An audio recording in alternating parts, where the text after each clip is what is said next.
ತಪ್ಪೆಲ್ಲ ನಮ್ದೇನಮ್ಮ. ಆತುರ ಪಟ್ಟು ನಮ್ಮ ಸಕ್ಕುಗೆ ಮದ್ವೆ ಮಾಡಿದ್ವಿ. ನಮ್ಮ ಸಕ್ಕು ಅವ್ರ ಅತ್ತೆ ಅವ್ರ ಸ್ವಭಾವ ಎಂಥದ್ದು, ಅವ್ರು ಒಳ್ಳೆಯವರ ಅಲ್ವಾ, ಇದ್ಯಾವುದನ್ನು ತಿಳ್ಕೊಳ್ದೆ ಮದ್ವೆ ಮಾಡಿದ್ವಿ. ನನ್ನ ಸಕ್ಕುನ ಭೇಟಿ ಮಾಡೋಕೆ ಅವ್ರ ಮನೆಗೆ ಹೋದಾಗ್ಲೇ ನಿಜವಾದ ವಿಷಯ ಗೊತ್ತಾಗಿದ್ದು. ಸಕ್ಕು ಅಲ್ಲಿ ಎಷ್ಟು ಕಷ್ಟ ಪಡ್ತಿದ್ದಾಳೆ, ಅವ್ರ ಬೈಯೋದನ್ನ ಇವಳು ಹೇಗೆ ಸಹಿಸ್ಕೋತಿದ್ದಾಳೆ ಅಂತ. ಏನು ಅಂದ್ರೆ ಈ ಚಿನ್ನದ ಒಡವೆಗಳು ಹಿತ್ತಾಳೆ ಒಡವೆಗಳು ಹೇಗಾದ್ವು?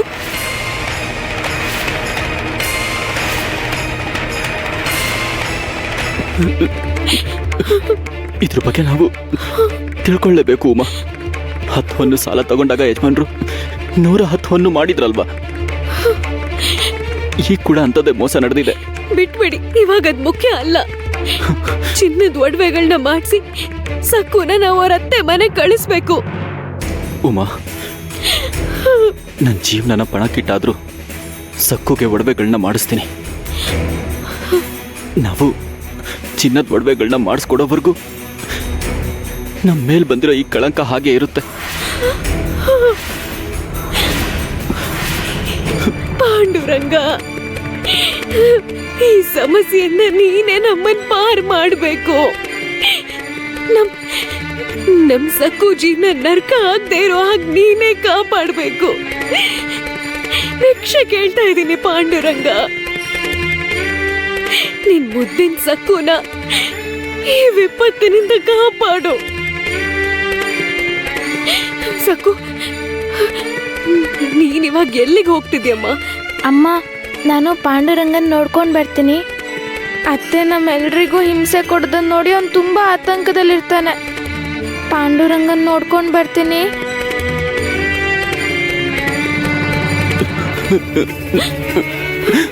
ಪಾಂಡುರಂಗ, ನನ್ನ ಮೊಮ್ಮಗಳ ಮೇಲೆ ದಯೆ ತೋರಿಸು. ನಾವೆಲ್ಲರೂ ನಿನ್ನನ್ನೇ ನಂಬ್ಕೊಂಡಿದ್ದೀವಿ. ಸಕ್ಕುಗೆ ಎಷ್ಟು ಕಷ್ಟ ಬಂದಿದೆ ಅಂತ ನೋಡ್ದೆ ಅಲ್ವಾ? ನೋಡ್ತಾ ಇದ್ದೀರಲ್ವಾ ಅತ್ತೆ, ನಮ್ ಸಕ್ಕು ಎಷ್ಟು ಅಮಾಯಕಿ ಅಂತ. ಇಷ್ಟೆಲ್ಲ ಆದ್ಮೇಲೂ ಕೂಡ ಅವ್ರ ಅತ್ತೆಗೆ ಒಂದು ಮಾತು ಕೂಡ ಏನು ಹೇಳಲಿಲ್ಲ. ಅವಳು ಪ್ರಾಣಾಪಾಯದಲ್ಲಿದ್ರು ಅವ್ರ ಅತ್ತೆ ಮನೆಯವ್ರ ಬಗ್ಗೆ ತಪ್ಪಾಗಿ ಮಾತಾಡ್ಲಿಲ್ಲ. ಹೌದು ಉಮಾ, ದೊಡ್ಡ ಮನ್ಸಿದ್ರೆ ಮಾತ್ರ ಆ ರೀತಿ ಇರೋದಿಕ್ ಸಾಧ್ಯ. ಈಗ ಸ್ಪಷ್ಟ ಆಯ್ತು, ಸಕ್ಕುಗೆ ಅತ್ತೆ ಮನೆ ಮೇಲೆ ಮಮಕಾರ ಇದೆ ಅಂತ. ಏನೋ ಒಂದ್ ಮಾಡಿ ಒಡವೆಗಳನ್ನ ಮಾಡಿಸ್ಕೊಟ್ರೆ ಆಯ್ತು. ಆದ್ರೆ ಅವ್ರ ಅತ್ತೆಗಿರೋ ದುರ್ಬುದ್ಧಿನ ಯಾರು ಬಂದು ಬದಲಾಯಿಸ್ತಾರೆ ಹೇಳು? ಅವ್ರು ಆ ರೀತಿ ಇದ್ರೆ ಇವಳು ಹೇಗೆ ಸುಖವಾಗಿರೋಕ್ ಸಾಧ್ಯ?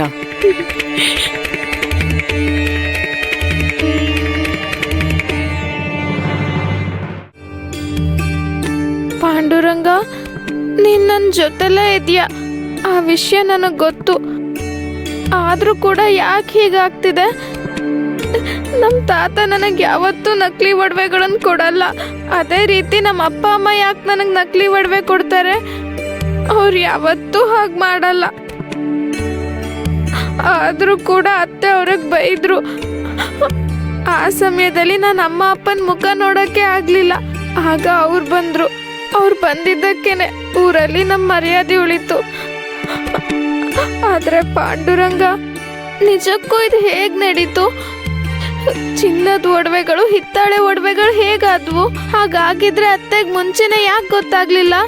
ಅಮ್ಮ ನಿಂತ್ಕೋ, ಯಾಕೆ ಇಷ್ಟು ವೇಗವಾಗಿ ನಡೀತಿದ್ಯಾ? ನನಗೆ ಹೀಗ್ ನಡೆಯೋದೇ ಅಭ್ಯಾಸ. ಅಮ್ಮ, ಅರೆ ನಿಧಾನ ನಿಧಾನ. ಆಗ್ಲಿ ನೀನೇ ನನ್ ಮೇಲೆ ಕೂಗಾಡ್ದೆ, ಈಗ ನೋಡ್ದೆ ಇರೋ ಹಾಗೆ ಹೋಗ್ತಿದ್ಯಾ? ನಾನ್ ಯಾಕೆ ಹಾಗೆ ಮಾಡ್ತೀನಿ? ಅಯ್ಯೋ, ನನ್ ಮೇಲೆ ಯಾಕೆ ಕೋಪ ಮಾಡ್ಕೋತಾ ಇದ್ಯಾ ಮನೋರಮ? ನಾನೇನ್ ನಿನ್ ಬೀಗ್ತೀನ? ಅವ್ರ ಮೇಲಿರೋ ಕೋಪನ ನೀನ್ ನನ್ ಮೇಲೆ ತೋರಿಸ್ಬೇಡ. ಸರಿ, ಮೊದ್ಲು ಇದನ್ ಹೇಳು. ಹೋಗುವಾಗ ಸೊಸೆನ್ ಕರ್ಕೊಂಡ್ ಹೋದೆ, ಈಗ ಬರೀ ಕೈಯಲ್ಲಿ ಹಿಂತಿರುಗಿ ಬರ್ತಿದ್ಯಲ್ಲ, ವಿಷಯ ಏನು? ಮತ್ತೆ ಆ ಒಡವೆಗಳ ಕತೆ ಏನಾಯ್ತು? ಅವು ಹಿತ್ತಾಳೆ ಒಡವೆಗಳು ಅಂತ ನೀನ್ ಹೇಳಿದ್ದೆ. ಇದ್ರ ಬಗ್ಗೆ ಅವ್ರನ್ನ ಕೇಳಿದ್ಯೋ ಇಲ್ವೋ? ಅದೇ ಸಕ್ಕೋರ ಅಪ್ಪ ಅಮ್ಮನ್ನ. ಮತ್ತೆ ಸುಮ್ನೆ ಬಿಡ್ತೀನಿ ಅನ್ಕೊಂಡ್ಯಾ? ಅವ್ರ ಮರ್ಯಾದೆ ತೆಗೆದು ಬಂದಿದ್ದೀನಿ. ಚಿನ್ನದ ಒಡವೆಗಳನ್ನ ಮಾಡಿಸಿ ಸುದ್ದಿ ಕಳ್ಸಿ ಅಂತ ಹೇಳಿ ಬಂದಿದ್ದೀನಿ. ಆದ್ರೆ ಅವ್ರು ಮಾಡಿಸ್ತಾರೆ ಅನ್ನೋ ನಂಬಿಕೆ ನನಗಿಲ್ಲ. ಅಂದ್ರೆ ಅವರು ಚಿನ್ನದ ಒಡವೆಗಳನ್ನ ಮಾಡಿಸ್ಕೊಡೋವರೆಗೂ ಸಕ್ಕುನ ತವ್ರ ಮನೆಯಲ್ಲೇ ಬಿಡ್ತೀಯಾ? ಮತ್ತೆ ಅವಳನ್ನ ಕರ್ಕೊಂಡ್ ಬಂದ್ ಏನ್ ಮಾಡೋದು? ಕೆಲ್ಸಕ್ ಬಾರ್ದೋಳು. ಇಲ್ ನೋಡು ಮನೋರಮ, ನಿನ್ ಸೊಸೆ ತುಂಬಾ ಒಳ್ಳೆಯವಳು. ಆಗ್ಲೇ ಆ ನಡು ಬೀದಿಲಿ ಅವಳಿಗೆ ಎಂತೆಂತ ಮಾತಂದೆ, ಆದ್ರೂ ನಿನ್ನನ್ ಬೈದವ್ರಿಗೆ ನಮ್ಮ ಅತ್ತೆಯವ್ರನ್ನ ಏನು ಅನ್ಬೇಡಿ ಅಂತ ಅವಳು ಹೇಳಿದ್ಲು. ಅವಳಿಗೆ ಎಷ್ಟು ಒಳ್ಳೆ ಮನ್ಸಿದೆ ನೋಡು ಮನೋರಮ. ದುಡ್ಡು, ಚಿನ್ನ, ಆಸ್ತಿ ಇವತ್ತಿರುತ್ತೆ, ನಾಳೆ ಹೋಗುತ್ತೆ.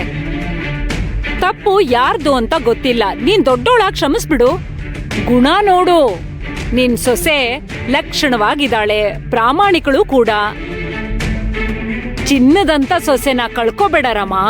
ತಡ ಆಗ್ತಿದೆ, ಹೋಗ್ಬೇಕು. ಮನೋರಮ, ನಾನ್ ಹೇಳದನ್ ಕೇಳು.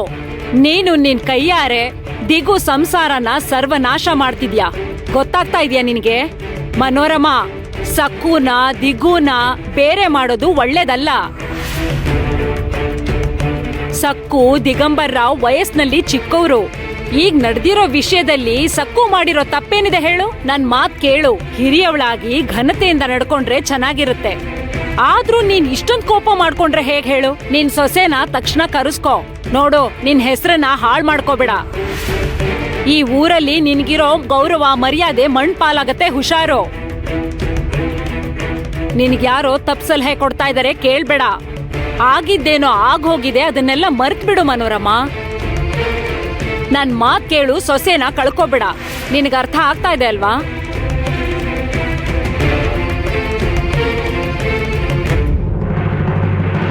ಕೆಲ್ಸ ಕಾರ್ಯ ಇಲ್ಲ, ಗಾಯದ ಮೇಲೆ ಬರೇ ಎಳಿತಾಳೆ.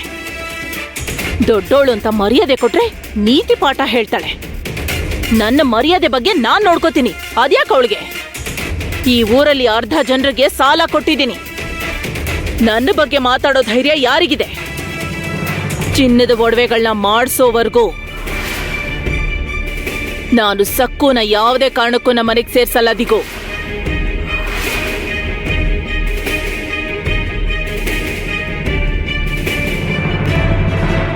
ಸರೋಜಾ ಅಜ್ಜಿ ಹೇಳಿದ್ದು ನಿಜನೇ ಅಲ್ವಾ? ಅಮ್ಮ ಯಾವಾಗ್ಲೂ ಹೀಗೇನೆ, ಯಾರ ಮಾತು ಕೇಳಲ್ಲ. ಅಮ್ಮ ಸಕ್ಕು ಮೇಲೆ ವಿಪರೀತ ಕೋಪ ಮಾಡ್ಕೊಂಡಿದ್ದಾರೆ.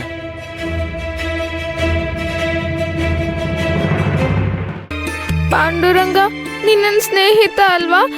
ನೀನೇ ಹೇಳು, ನಾನ್ ಮಾಡಿರೋ ತಪ್ಪಾದ್ರೂ ಏನು? ನನ್ನಿಂದ ನಮ್ಮಪ್ಪ ಅಮ್ಮ ಅಜ್ಜಿ ಶಿಕ್ಷೆ ಅನುಭವಿಸ್ತಿದ್ದಾರೆ. ಹೇಳು. ನಮ್ಮತ್ತೆ ನಿನ್ ಚಿನ್ನದ ಒಡವೆಗಳ ಜೊತೆನೆ ಹಿಂದಿರುಗ್ ಬರ್ಬೇಕು ಅಂತ ಆಜ್ಞೆ ಮಾಡಿದ್ದಾರೆ. ನಮ್ಮ ಅಮ್ಮ ನಂಗೆ ಹೇಳಿದ್ದಾರೆ, ಮದ್ವೆ ಆದ್ಮೇಲೆ ಹೆಣ್ಮಕ್ಳಿಗೆ ಅತ್ತೆ ಮನೆನೇ ಅವಳ ಮನೆ ಅಂತ. ಹಾಗಂದ್ಮೇಲೆ ನಾನು ತವ್ರ ಮನೇಲಿ ಹೇಗಿರ್ತೀನಿ? ಅತ್ತೆ ಮನೆಗೆ ಹೋಗ್ಲೇಬೇಕಲ್ವಾ? ನೀನೇ ಹೇಳು ಪಾಂಡುರಂಗ, ಈಗ ನಾನು ಏನ್ ಮಾಡ್ಲಿ? ನನ್ನ ಗುರಿ ಏನು?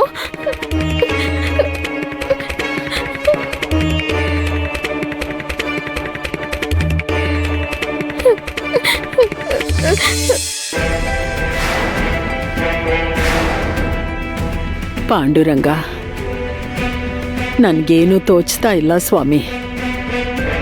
ಈಗ ನಾವೇನ್ ಮಾಡ್ಬೇಕು? ನಾವು ಕೊಟ್ಟಿದ್ದು ಚಿನ್ನದ ಒಡವೆಗಳೇ, ಅವು ಹಿತ್ತಾಳೆ ಒಡವೆಗಳು ಹೇಗಾದವು? ಹೌದು ಅತ್ತೆ, ಇದೆಲ್ಲ ಹೇಗಾಯ್ತು? ನಂಗಂತೂ ಪೂರ್ತಿ ಗೊಂದಲ ಆಗ್ತಿದೆ ಅಮ್ಮ. ಏನಿದು? ಏನೋ ಕಳ್ಕೊಂಡವ್ರ ಹಾಗೆ ಮುಖ ಮಾಡ್ಕೊಂಡಿದ್ದೀರಾ? ಯಾಕೆ ನೀವೆಲ್ರೂ ದುಃಖದಲ್ಲಿದ್ದೀರಾ? ಸಂತೋಷದಿಂದ ನಾಟ್ಯ ಮಾಡು ಅಂತ್ಯ ಭಾಮ. ಇಲ್ಲ, ನನ್ನ ಉದ್ದೇಶ ಅದಲ್ಲ. ಈಗ ನಡೆದಿರೋ ಘಟನೆ ಘೋರವಾದದ್ದೇ. ಸಕ್ಕು ಕೈಯಿಂದ ಡಂಗುರ ಸಾರಿಸಿ ನಮ್ ಚಿಕ್ಕಮ್ಮ ನಿಮ್ ಮರ್ಯಾದೆನೆಲ್ಲ ತೆಗೆದುಬಿಟ್ರು. ನಮ್ಮಂತವ್ರಿಗೆ ಆಸ್ತಿ ಪಾಸ್ತಿ ದುಡ್ಡು ಚಿನ್ನದ್ಕಿಂತ ಮರ್ಯಾದೆ ಗೌರವನೇ ಮುಖ್ಯ ಅಲ್ವಾ? ಎಲ್ರ ಮುಂದೆ ತಲೆ ತಗ್ಸೋ ಹಾಗಾಯ್ತು. ಆದ್ರೆ ನನಗಂತೂ ಒಂದ್ ಪ್ರಶ್ನೆಗೆ ಎಷ್ಟು ಯೋಚನೆ ಮಾಡಿದ್ರೂ ಉತ್ತರ ಸಿಕ್ತಿಲ್ಲ. ಒಡವೆಗಳು ಹೇಗ್ ಬದ್ಲಾದವು? ಅದೇ ನಮಗೂ ಅರ್ಥ ಆಗ್ತಾ ಇಲ್ಲ. ಅದೇನಂದ್ರೆ ಉಮಾ, ಮಾವನವ್ರ ಸಕ್ಕು ಕೊಟ್ಟ ಒಡವೆಗಳು ಚಿನ್ನದ್ದೇ ಅಲ್ವಾ? ಮತ್ತೆ ಅವು ನಕಲಿ ಒಡವೆಗಳು ಹೇಗಾದವು? ಒಂದ್ ವೇಳೆ ನೀವು ಚಿನ್ನದ ಒಡವೆಗಳನ್ನ ಮಾರ್ಬಿಟ್ರಾ?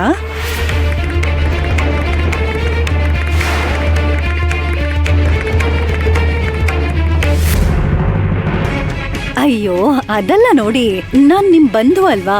ಸಂಕೋಚ ಪಡದೆ ವಿಷಯ ಏನು ಅಂತ ಹೇಳಿ. ನಿಮ್ ಹಳೆ ಸಾಲಗಳನ್ನ ತೀರ್ಸೋದಕ್ಕೆ ಚಿನ್ನದ ಒಡವೆಗಳನ್ನ ಮಾರಿದಿರಾ ಅಲ್ವಾ? ಯಾರನ್ ಕೇಳಿದ್ರು ಕಡಿಮೆ ದುಡ್ಡಲ್ಲಿ ಹಿತ್ತಾಳೆ ಒಡವೆಗಳನ್ನ ಮಾಡ್ಕೊಡ್ತಾರೆ. ಅದಕ್ ಜಾಸ್ತಿ ದುಡ್ಡು ಕೂಡ ಖರ್ಚಾಗಲ್ಲ.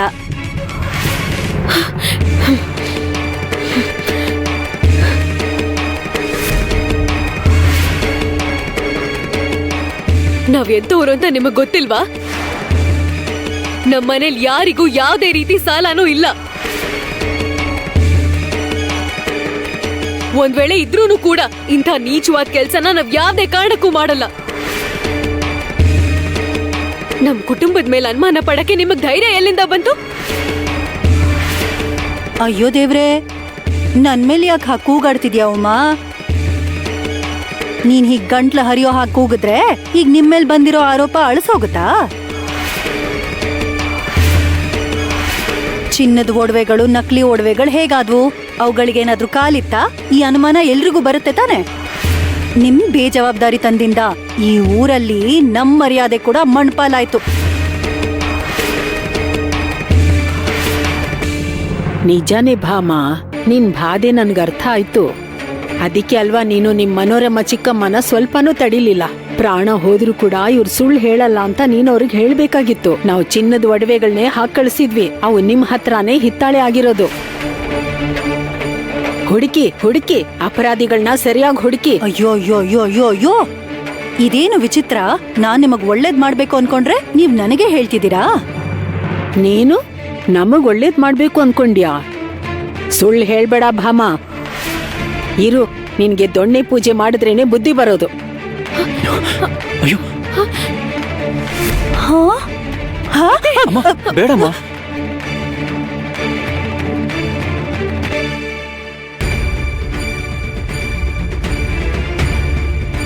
ನಾವು ದುಃಖ ಪಟ್ರೆ ಇವಳಗ್ ಸಂತೋಷ. ನನಗ್ ಸ್ಪಷ್ಟವಾಗಿ ಗೊತ್ತು, ಮನೋರಮ ಮನ್ಸನ್ನ ಇವಳೆ ಕೆಡ್ಸಿರ್ತಾಳೆ. ಈಗ ನಡೆದಿರೋ ಕುತಂತ್ರದಲ್ಲಿ ಖಂಡಿತ ಸತ್ಯಭಾಮ ಕೈವಾಡ ಇದ್ದೇ ಇರುತ್ತೆ. ನೀವಿಬ್ರು ಗಮನಿಸಿದ್ರ ಆ ದುಷ್ಟ ಸುಳ್ಬುರ್ಕ ದಾಮು ಆ ಮನೋರಮ ಹತ್ರ ಗುಮಾಸ್ತನಾಗಿ ಸೇರ್ಕೊಂಡಿದ್ದಾನೆ. ಹೌದಮ್ಮ. ಅಯ್ಯೋ ಅಯ್ಯೋ ಅಯ್ಯೋ ಅಯ್ಯೋ ಅಯ್ಯೋ, ಇದೇನು ವಿಚಿತ್ರ. ನಾನ್ ನಿಮಗ್ ಒಳ್ಳೇದ್ ಮಾಡ್ಬೇಕು ಅನ್ಕೊಂಡ್ರೆ ನೀವ್ ನನಗೆ ಹೇಳ್ತಿದ್ದೀರಾ? ನೀನು ನಮಗ್ ಒಳ್ಳೇದ್ ಮಾಡ್ಬೇಕು ಅನ್ಕೊಂಡ್ಯಾ? ಸುಳ್ಳು ಹೇಳ್ಬೇಡ ಭಾಮ. ಇರು, ನಿನ್ಗೆ ದೊಣ್ಣೆ ಪೂಜೆ ಮಾಡಿದ್ರೇನೆ ಬುದ್ಧಿ ಬರೋದು. ಅಯ್ಯೋ ಹಾ? ಹಾ? ಅಮ್ಮ, ಬೇಡಮ್ಮ.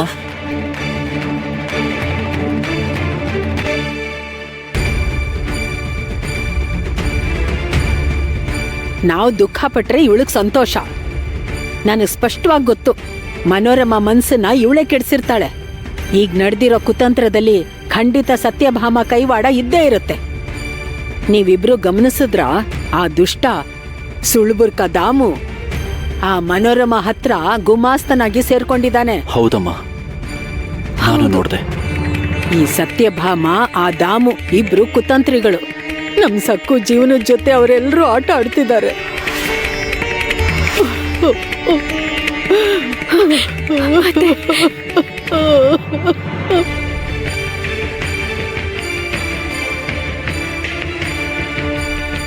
ಒಂಟಿಯಾಗಿ ಸಿಕ್ಕಿದಾಳೆ.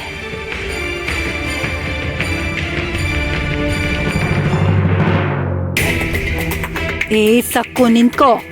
ನಿಮ್ಮಜ್ಜಿ ಮುದುಕಿ ದೊಣ್ಣೆ ಹಿಡ್ಕೊಂಡ್ ನನಗೆ ಹೊಡ್ಯಕ್ ಬಂದ್ಲು. ಹ? ಅಷ್ಟಕ್ಕೂ ನಾನ್ ಏನ್ ತಪ್ಪು ಮಾತಾಡ್ದೆ?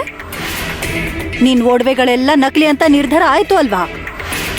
ನೀನ್ ಹೇಳೆ, ಚಿನ್ನದ ಒಡವೆಗಳು ಹಿತ್ತಾಳೆ ಒಡವೆಗಳಾಗಿ ಹೇಗ್ ಬದ್ಲಾದ್ವು? ಅಯ್ಯೋ ಅತ್ತೆ, ನಿಜವಾಗ್ಲೂ ನನ್ಗೇನು ಗೊತ್ತಿಲ್ಲ. ನಿಜವಾಗ್ಲೂ ನಿನಗೇನು ಗೊತ್ತಿಲ್ವಾ? ನಿಮ್ಮತ್ತೆ ಅವರು ನಿನ್ನ ತವ್ರ ಮನೇಲಿ ಬಿಟ್ಟು ಹೋಗಿದ್ದಾರೆ. ಇದಾದ್ರೂ ಗೊತ್ತಿದ್ಯಾ ಇಲ್ವಾ? ನಿನ್ನ ನಮ್ ಚಿಕ್ಕಮ್ಮ ಅವ್ರ ಮನೆ ಹೊಸಲ್ ತೊಳೆಯೋದಕ್ಕೂ ಬಿಡಲ್ಲ ಸಕು. ತವ್ರ ಮನೇಲೆ ಬಿದ್ದಿರೋ. ಇಲ್ಲೇ ಒಂದ್ ಕತ್ಲೆ ಕೋಣೆಲಿ ಅಳತಾ ಒಂದ್ ಮೂಲೆಯಲ್ಲಿ ಬಿದ್ದಿರೋ. ಈಗ ನಿನಗೆ ಈ ಊರಲ್ಲಿ ಮಾತ್ರ ಅಲ್ಲ, ಸುತ್ತಮುತ್ತ ಇರೋ ಯಾವ ಊರಲ್ಲೂ ಮರ್ಯಾದೆ ಕೊಡಲ್ಲ. ನೀನ್ ನಿಮ್ ಅತ್ತೆ ಮನೆ ಮರ್ಯಾದೆ ತೆಗೆದು ಬಿಟ್ಟೆ. ನೀನಿವಾಗ ಕಲೆ ಆಗಿರೋ ಬಟ್ಟೆ ತರ. ನಿನ್ ಜೀವನ ನಾಶ ಆಗೋಯ್ತು, ನಾಶ. ಈಗ ನಿಂಗ ಅತ್ತೆ ಮನೇಲೂ ಸ್ಥಾನ ಇಲ್ಲ, ತವ್ರ ಮನೇಲೂ ಸ್ಥಾನ ಇಲ್ಲ. ಅತ್ತೆ ಈ ಪ್ರಪಂಚದಲ್ಲಿ ಗಂಡ ಬಿಟ್ಟಿರೋ ಹೆಣ್ಣಿಗೆ ಯಾರು ಬೆಲೆನೂ ಕೊಡಲ್ಲ, ಗೌರವನೂ ಕೊಡಲ್ಲ.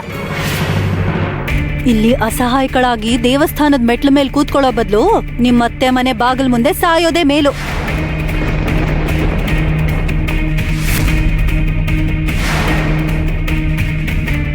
ನಿನಗೊಂದ್ ನಿಜ ಹೇಳಲಾ?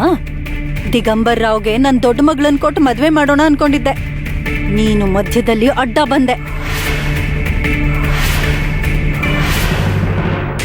ಒಂದ್ಸಲ ಮದ್ವೆ ಆಗಿ ಅತ್ತೆ ಮನೆಗೆ ಹೋದ್ರೆ ತವ್ರ ಮನೆಗೆ ಬಂಧು ಆಗಿ ಬರ್ಬೇಕು. ತವ್ರ ಮನೇಲೇನೆ ಇದ್ರೆ ಸಮಾಜ ದೂರ ಇಡತ್ತೆ. ನೀನ್ ಇಲ್ಲೇ ಟಿಕಾಣಿ ಹಾಕಿದ್ರೆ ನಿನ್ ಕುಟುಂಬದವ್ರು ದೂರ ಇಡ್ತಾರೆ. ಅದಕ್ಕೆ ಪ್ರಾಣಕ್ಕಪಾಯ ಬಂದ್ರೂ ಸರಿ, ಅತ್ತೆ ಮನೆ ಬಿಟ್ಟು ಯಾರು ತವ್ರ ಮನೆಗ್ ಬರಲ್ಲ. ಅತ್ತೆ ಇವಾಗತ್ತಿ ಏನ್ ಪ್ರಯೋಜನ? ನೋಡು, ಈಗ ನೀನು ಈ ದುಸ್ಥಿತಿಗೆ ಬರೋದಕ್ ಕಾರಣ ನಿಮ್ಮ ಅಪ್ಪ ಅಮ್ಮನೇ. ನಿನಗೆ ಹಿತ್ತಾಳೆ ಒಡವೆಗಳನ್ನ ಕೊಟ್ಟು ಬೇಕು ಅಂತಾನೆ ನಿನ್ ಕೂತಿಗೆ ಕೊಯ್ದಿದ್ದಾರೆ. ನಿನಗೆ ನಿಮ್ಮ ಅತ್ತೆ ಮನೆ ಜೊತೆ ಸಂಬಂಧ ಮುಗ್ದೋದಾಗೇನೆ. ನಿನ್ ಗಂಡ ದಿಗಂಬರ್ ರಾವ್ ತಕ್ಷಣ 2ನೇ ಮದ್ವೆ ಆಗ್ತಾನೆ. ನಿನ್ನನ್ ಮರ್ತ್ ಹೋಗಿ ಹಾಯಾಗಿ 2ನೇ ಹೆಂಡತಿ ಜೊತೆ ಸಂಸಾರ ಮಾಡ್ತಾನೆ. ಇಲ್ ನೋಡು, ಈ ಪ್ರಪಂಚದಲ್ಲಿ ಕೊನೆಗ್ ನಿನ್ ಉಳಿಯೋದು ಈ ಕಲ್ಲಿನ ವಿಗ್ರಹ ಮಾತ್ರ ಸಾಕು. ಚೆನ್ನಾಗ್ ಮಾಡು ಪಾಂಡುರಂಗನ್ ಭಜನೆ. ಅವನ್ ನಿನಗೆ ಏನ್ ಸಹಾಯ ಮಾಡಿದಾನೆ ಅಂತ.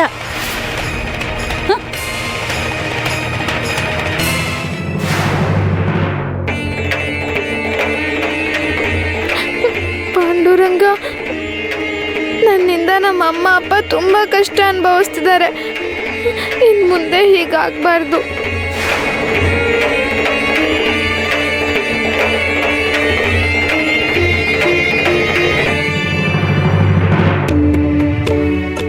ಎಷ್ಟು ಯೋಚನೆ ಮಾಡಿದ್ರು ಕೂಡ ಅವು ಹಿತ್ತಾಳೆ ಒಡವೆಗಳು ಹೇಗಾದ್ವು ಅಂತ ಅರ್ಥನೇ ಆಗ್ತಿಲ್ಲ.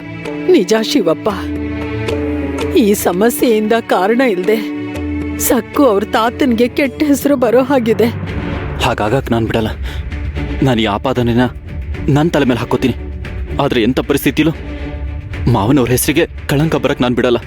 ಸರಿ, ಅವರೆಷ್ಟು ಪ್ರೀತಿಯಿಂದ ಮೊಮ್ಮಗಳಿಗೆ ಒಡವೆ ಕೊಟ್ರು, ಆದ್ರೆ ಕೊನೆಗೆ ನಾವು ಒಡವೆಗಳನ್ನ ಬೇಗ ತಯಾರು ಮಾಡಿಸಿ ಅವ್ರಿಗೆ ಕೊಡಬೇಕು. ಅಮ್ಮ, ನನ್ನ ತಲೆ ಅಡಮಾನ ಇಟ್ಟಾದ್ರೂ ಚಿನ್ನದ ಒಡವೆಗಳನ್ನ ಮಾಡಿಸ್ತೀನಿ. ಆದ್ರೆ ಇವಾಗ ಪ್ರಶ್ನೆ ಏನಂದ್ರೆ, ನನಗೆ ಸಾಲ ಯಾರು ಕೊಡ್ತಾರೆ? ನನ್ನ ತಲೆ ಅಡಮಾನ ಇಟ್ಟಾದ್ರೂ ಚಿನ್ನದ ಒಡವೆಗಳನ್ನ ಮಾಡಿಸ್ತೀನಿ. ಆದ್ರೆ ಇವಾಗ ಪ್ರಶ್ನೆ ಏನಂದ್ರೆ, ನನಗೆ ಸಾಲ ಯಾರು ಕೊಡ್ತಾರೆ? ಅಷ್ಟು ದುಡ್ಡನ್ನ ಎಲ್ಲಿಂದ ತರೋದು? ಚಿನ್ನದ ಒಡವೆಗಳನ್ನ ಮಾಡಿಸ್ಕೊಡೋವರೆಗೂ ಅವ್ರ ಸಕ್ಕುನ ಮನೆ ಒಳಗೆ ಸೇರಿಸಲ್ಲ. ಸಕ್ಕು ಇಲ್ಲೇ ಇರಬೇಕು. ಅವಳು ಇಲ್ಲೇ ಇದ್ರೆ ನಮ್ಗೇನು ತೊಂದರೆ ಇಲ್ಲ. ಆದ್ರೆ ಈ ಕಾರಣ ಸರಿ ಇಲ್ಲ. ಎಲ್ರೂ ಇಷ್ಟ ಬಂದ ಹಾಗೆ ಮಾತಾಡ್ತಾರೆ, ವದಂತಿಗಳನ್ನ ಹಬ್ಬಿಸ್ತಾರೆ.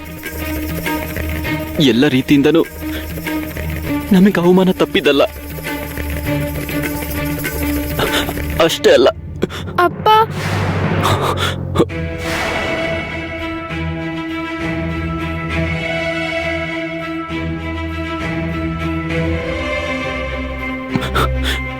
ಅಮ್ಮ, ಅಪ್ಪ, ಅಜ್ಜಿ, ನೀವೇನೋ ಆತಂಕ ಪಡ್ಬೇಡಿ. ನಾನು ನಿರ್ಧಾರ ಮಾಡಿದ್ದೀನಿ. ಏನು ನಿರ್ಧಾರ ಮಾಡಿದ್ಯಾ? ನಾನು ಅತ್ತೆ ಮನೆಗೆ ಹೋಗ್ಬೇಕು ಅಂತ ನಿರ್ಧಾರ ಮಾಡಿದ್ದೀನಿ.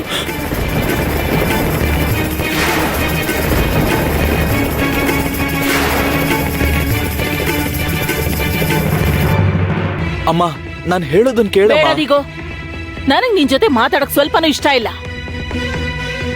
ನೀನು ಸರೋಜಾ ಅತ್ತೆ ಮಾತ್ ಕೇಳಿ ಸಕ್ಕುನೇನಾದ್ರೂ ಮನೆ ಕರ್ಕೊಂಡ್ ಬರೋಣ ಅನ್ಕೊಂಡ್ರೆ ನಾನ್ ನನ್ನ ನಿರ್ಧಾರ ಹೇಳ್ತೀನಿ ಕೇಳು. ನನ್ನ ಮನೇಲಿ ಸಕ್ಕುಗ್ ಜಾಗ ಇಲ್ಲ. ಇಲ್ಲ ಅಂದ್ರೆ ಇಲ್ಲ.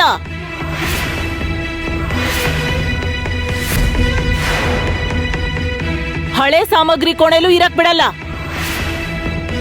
ಹೇಳ್ಬೇಕಂದ್ರೆ ಅವಳನ್ನ ನನ್ನ ಮನೆ ಹೊಸಲು ತುಳಿಯೋಕ್ಕೂ ಬಿಡಲ್ಲ. ಅಮ್ಮ, ದಯವಿಟ್ಟು ಕೇಳು. ನಾನು ನಿನ್ಗೆ ಹೇಳೋದೇನಂದ್ರೆ, ಇದ್ರಲ್ಲಿ ಏನಾದ್ರೂ ತಪ್ಪಿದ್ರೆ ಅದು ಅವ್ರ ಅಪ್ಪಂದು. ಅವ್ರು ಮಾಡಿರೋ ತಪ್ಪಿಗೆ ಸಕ್ಕುಗ್ ಶಿಕ್ಷೆ ಕೊಡಬೇಡಿ. ನನ್ನ ದೃಷ್ಟಿಲಿ ಸಕ್ಕು ಕೂಡ ತಪ್ಪು ಮಾಡಿದಾಳೆ. ಅಂಥ ಕುಟುಂಬದಿಂದ ಬಂದಿರೋ ಹುಡುಗಿನ ನಾನು ಒಪ್ಕೊಳ್ಳಲ್ಲ. ಇನ್ನು ಎಲ್ಲದಕ್ಕಿಂತ ಮುಖ್ಯವಾದ್ದು, ಚಿನ್ನದ ಒಡವೆಗಳನ್ನ ಮಾಡಿಸೋವರೆಗೂ ಯಾವುದೇ ಕಾರಣಕ್ಕೂ ಸಕ್ಕುನ್ ಮನೆ ಒಳಗಡೆ ಸೇರ್ಸಲ್ಲ. ನಾನು ಇಷ್ಟೆಲ್ಲ ಹೇಳಿದ್ಮೇಲೂ ನೀನು ಮೂರ್ಖತನದಿಂದ ಏನಾದ್ರೂ ಮಾಡಿದ್ರೆ, ಅನಾವಶ್ಯಕವಾಗಿ ನನ್ನ ಜೊತೆ ವಿತಂಡವಾದ ಮಾಡಿ ನನ್ನ ಮಾತನ್ನ ಧಿಕ್ಕರಿಸಿ ಆ ಸಕ್ಕುನ ಇಲ್ಲಿ ಕರ್ಕೊಂಡ್ ಬಂದ್ರೆ, ನಾನು ಹೋಗಿ ಹಿತ್ಲಲ್ಲಿರೋ ಬಾವಿಗೆ ಹಾರಿ ಆತ್ಮಹತ್ಯೆ ಮಾಡ್ಕೊಳ್ತೀನಿ.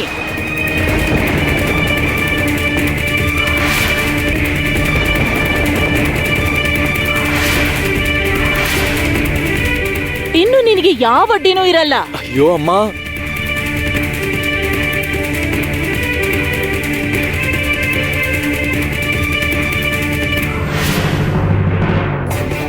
ಇವಾಗ ಮಾತಾಡುತ್ತಿಗೂ ಮಾತಾಡು. ನಾನು ಅಮ್ಮ ನೋಡ್ಕೊಂತೀವಾ?